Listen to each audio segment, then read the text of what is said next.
Velkommen to min fjord, and welcome to another episode of Sailing Through the Fjords. On this episode, we're going to be talking Shadespire, and I'm going to be showing you guys some Shadespire models. I recently dropped a Shadespire battle report, which has been received quite well. So if you'd be interested in watching a game, just check that out, or, don't.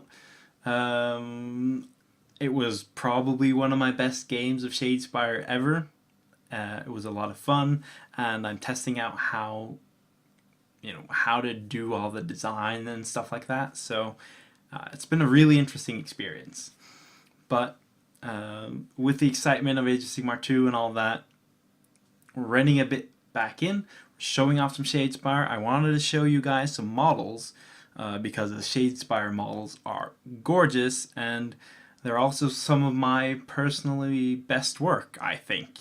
So I hope you guys enjoy watching or looking at some models and hearing a bit about Shadespire itself.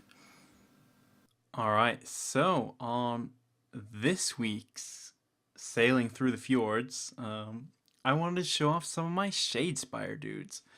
I haven't been doing all the model previews lately just because there's been so much other stuff and I don't want to overfill the episodes. I need to actually, record these and stuff.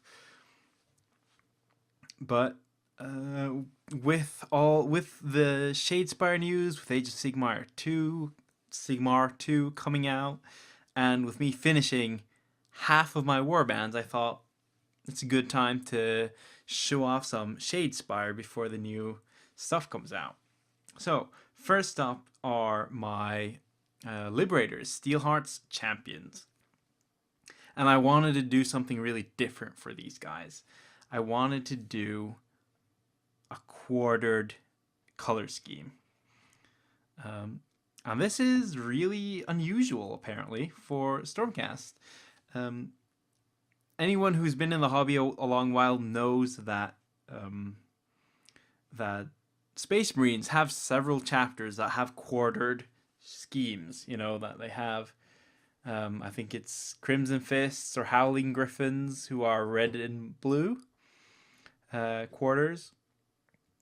And I've always wanted to do a scheme in that sort of, not those colors because I think they're kind of horrific, but in that sort of quartered scheme. And with Stormcast being model-wise very similar to Space Marines, not in the sense of being futuristic, but lots of large flat areas and stuff like that, I figured this has to work, right? So I picked two colors that aren't used a lot, green and white, and decided to paint them quartered. And I'm really, really, really happy with the result. They're unique, they're interesting to look at, and they don't match anything that you'll find anywhere else, which is kind of the point. It's really one of the huge advantages of painting models for Shadespire. I only have to paint these three guys. So the next band that I wanted to talk about are Garrick's Reavers. And to expand on the point that I had with the Stormcast, is that I only have to paint the models in the warband. With the Liberators, it was just 3 models. Here, there's only 5. Because when you're picking and choosing colors for your army, you often want to make sure that you pick a color scheme that you can actually finish the army with. Like the quartered color scheme for my Stormcast, I could probably paint an army with it, but it would take forever. Sort of similar with these guys. I've gone for a very different color scheme, a very muted one. And I'm very, very happy with how it looks. It's very different. It's not like the typical over-the-top color scheme. But I'm not sure I would want to paint a full army of these guys. I sort of like them having just the warband, just these guys, because it means that I can explore this idea of a muted Blood Reaver color scheme, but I haven't dedicated myself to painting 1,000 points or 2,000 points or anything like that. And I use this really to test this flesh scheme, which you will find in the November 2017 White Dwarf. So if you want to paint them like these, the recipe is in there. And I've never painted a dark flesh tone on my models before, so this was a great opportunity to experiment with that. And I've also experimented with the metals. They're not, line highlighted and all that stuff. It's much more beat up and not rusty, but just beat up metals rather than all the line highlights and stuff. So this was a really, really fun warband to paint, and I've not yet finished actually playing any games with them, but it's been a lot of fun to just paint some dudes and not have to worry about painting a lot more dudes. Speaking of painting more dudes, here's my Sepulchral Guard, which again I've taken the time to experiment. And here I've done a lot of work with the bone color that you can sort of see here. This is actually from a heavy metal masterclass, or rather the recipe that the heavy metal team used themselves. One of the painters posted the recipe on Twitter, so I tried my best to replicate it. And I have never painted bone this advanced before. It's usually been base coat, shade, highlight, maybe an edge highlight. Here you have recess shades, deep shades, all sorts of little tricks. And again, the result is the best paint job that I have done for these guys. So yeah, so definitely some of the more interesting work that I've done for Undead. Also the cloak color is new, but I see now that, or I've seen for a while, that where most of the warband has like this purplish cloak, my boss has red, and the idea was that was gonna make him stand out more, but it also clashes a bit with the purple, so I'm not sure if it's a good idea or not. Probably leaning towards it not being all that nice. But that's a thing you have to just experiment with. Even though it's a mistake, it's not a big deal. I've painted them, they look cool, and we can move on. And the final warband here are Iron Skull's boys. So these guys are orcs, and they're probably the first orcs I've painted in almost a decade, which means that they're a lot of fun. And for these guys, I just wanted them to look beat up and rusty and dingy. Not too much, but enough that these guys obviously aren't taking care of their weapons, their armor, their equipment. They're just using it to hit people in the face with. So that's why they have rusted weapons and dingy armor. And I wanted to do, you have to do the green skin, but I didn't want to do the yellow armor. I don't want to do like black armor. That's a lot of stuff that I will say grew up with from the Orcs and Goblins army books. So I went for the blue armor. And then I did some research, and there's an official blue color scheme which has all of these like checkerboard patterns on them. So I sort of borrowed from that to get this, because you want 3 colors on a model, generally speaking. Here you have the green, the blue, and the white, and then the orange weapons to sort of contrast and tie it all together. And I'm super happy with how these guys turn out. I think they look great. I love how the rust effect turned out. And I'm really pleased with Iron Skull's little tiger cloak. Like most people, or like in the illustrations and stuff, that's a brown typical fur cloak. But I figured, this is Age of Sigmar. It doesn't have to be brown. It can be any color it wants to. And a great contrast to blue and a good contrast to green is orange. So I decided to just go crazy.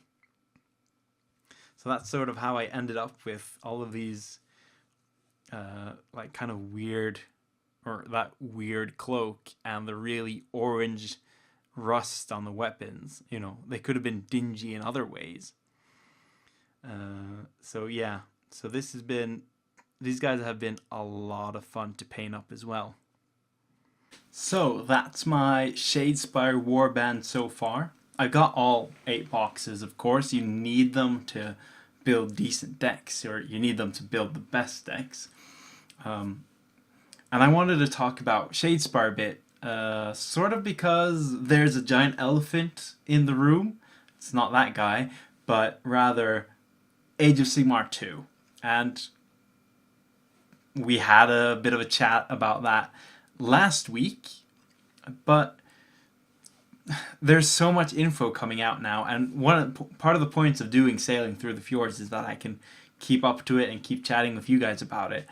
But for the last couple of months, Shadespire has been a really big part of my hobby. So before we get into the run-up to Age of Sigmar 2, I wanted to talk about Shadespire for a bit, because all the warbands are out, we're seeing the meta evolve and change, and we've seen the first big FAQ that really changes the game. And the second edition has been announced, or the second season, I guess. So I wanted to take the chance to talk a bit about it here before you can't get away from Age of Sigmar 2. So Shadespire, if you haven't heard of Shadespire before, it's a game where you take your models, you buy them in a collector's box. It's a mix between a card game, so you build your decks, you draw cards during the game, but also a board game in that you have hexagon tiles and actual boards that you lay out. Keen-eyed players will know that the stuff that's the background for my miniature photography is the Shadespire boards, because they're nice and detailed and not too detailed.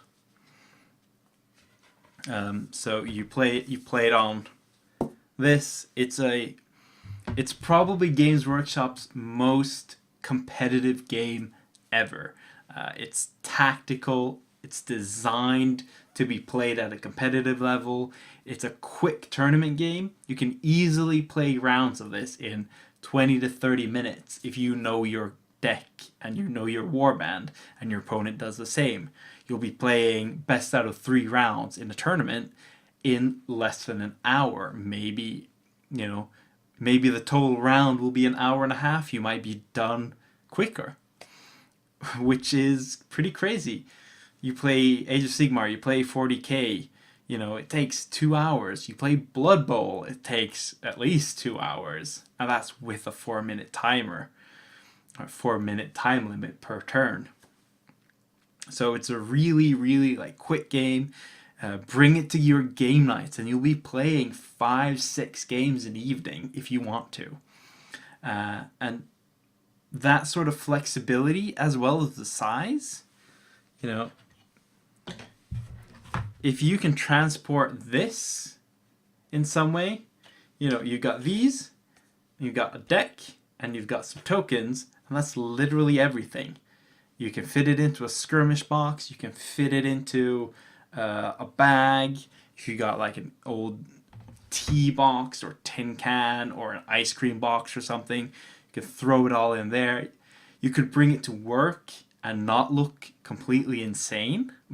If you're like me and you have to take public transport to get to work, you don't want to bring your army, in your giant bag or in a suitcase or in a Games Workshop case to work, because people are going to be asking questions, and especially if you're not an open nerd. I know there are a lot of people out there who aren't. You don't want to show people just how much effort this hobby is. Or you just don't want to, bring your whole army to work because all sorts of things could happen with it. But you can bring these guys because you can put them in your bag and nobody will know. And I think that's really good. It makes it a lot easier because bringing, I play with Archeon when I play usually because he's one of the easiest things for me to transport. But that still means that I have the Games Workshop Crusade case or something with me. So I get a lot of looks, and it's a pain to bring on the tube. It's a pain to, keep by your desk because it takes up a lot of space. I get a lot of questions about it. And I don't mind. I'm very open about my nerdiness and my hobby. Obviously, because if anyone Googles me, they'll find this video, so I can't really hide. But it's a lot of effort, and Shadespire is not. It's easy to bring with you, it's quick to play, and while there's no real narrative to the gameplay is very mechanical. It ticks the other boxes, that it's competitive, that if you win or you lose, it's down to deck build, it's down to draw, it's down to dice. So there's that element of chance.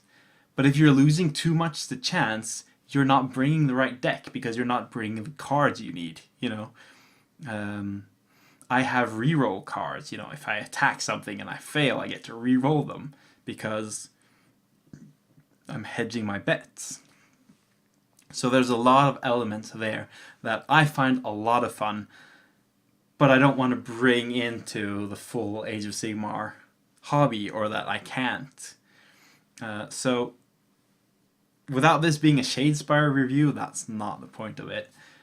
I would really recommend you guys to go out and play it because I just really, really enjoy it. It's almost casual compared to playing Age of Sigmar. All the effort that you have to do to play a full game is not effort that you have to play or to put in to play Shadespire. Alright. I mentioned that Shadespire has gotten its first new FAQ, and that is this. So what this means is that there's this particular deck build in Shadespire. Every warband has specialties, strengths, and weaknesses, but you can usually build most of them in several different types. So there's been a lot of variety in the community, and one of the focus areas the last couple of months has been what's called the one-shot build, which is any warband that can instantly kill whatever it hits. You do a Stormcast Eternal has 4 points of health, so you'll one-shot them if you can do 4 points of damage in a single attack. And that's been sort of the focus on the meta. You can also do objective grabbing builds and other stuff. But the Cataphrane build, which has been sort of the major thing for a while, is something completely different. Cataphrane relics are something that they're upgrade cards. You put them on your fighters, and once you get to 6, or once you get to 4, you can draw more cards. And once you get to 6, you get 4 glory, which is 4 points for every action that you make. And with 4 actions per turn, depending on how quickly you can get this is, potentially 12, 16 glory a turn, or a round rather, which is pretty crazy. And now Games Workshop have gone out, they've made these what they call beta rules, which are probably going to become tournament standard everywhere. And that's that it costs 2 glory to equip these. So most upgrades cost 1, or all upgrades until now have cost 1 point to upgrade. Now these cost 2, which means that you have to be much more proactive in gaining glory, which is a great thing. I think if you want to play Shadespire, or if you do it and you haven't met these, count yourself lucky. They're not fun to play against. I haven't had the fortune or misfortune of playing against them directly, but I've been watching some battle reports and I've been talking to some people. And for them, it's sort of just broken the game, because you take a very passive approach to the game. You sit back, you try to draw the cards you need and score points passively until you can equip. But now you can't do that, because you can't score enough points to equip all your Cataphrane relics by being passive. So it's a huge, huge change, and it's very encouraging to see Games Workshop being proactive in what they call a competitive game. Like, anyone who's been in any sort of competitive commercial game, you know, not chess or a sport or something, but like an esport, or, well, esports, or a card game or something like that, you know the importance of the developer being active and proactive and going, this isn't working, how can we change this? And Games Workshop have been a lot better at this in general for Age of Sigmar and 40k. We have regular FAQs and all that sort of stuff. But those are very, very large games, and it understandably takes a lot of time for the team to playtest, to do all the things that they need to do to try to ensure balance. And I'm not going to say that they do that, because obviously both games have some issues, but for a small, tightly made game like Shadespire, Games Workshop are on top of it, and that is really, really interesting to see. And the best part of that is, for the major events, which are called Grand Clashes for Shadespire, we've seen every warband take out a Grand Clash. We've seen warbands that we thought were useless, like the Blood Reavers. Useless, but weaker, like the Blood Reavers, just recently took out a major Grand Clash, which is very encouraging to see for the health of the game. So I'm loving Shadespire. I forgot to mention this so far, but, or did I mention it in the intro? Anyways, I released a battle report for Shadespire, which has been very well received. So thank you for everyone who's watched that. I am going to make more, except, you know, I've been in exam mode for the last 2 weeks. Literally every day I'm up writing my exams. So there won't be a new one for maybe a couple weeks yet, but I am planning to have Shadespire be a regular feature on Fjordhammer TV.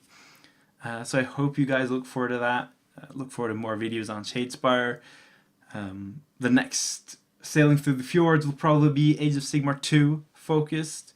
And the podcast is going to be dropping a new episode hopefully next week. But again, I'm in exam mode, so that may not happen quite so soon. But there's definitely work being done on all fronts. So, until next time, guys, hope you enjoyed the show.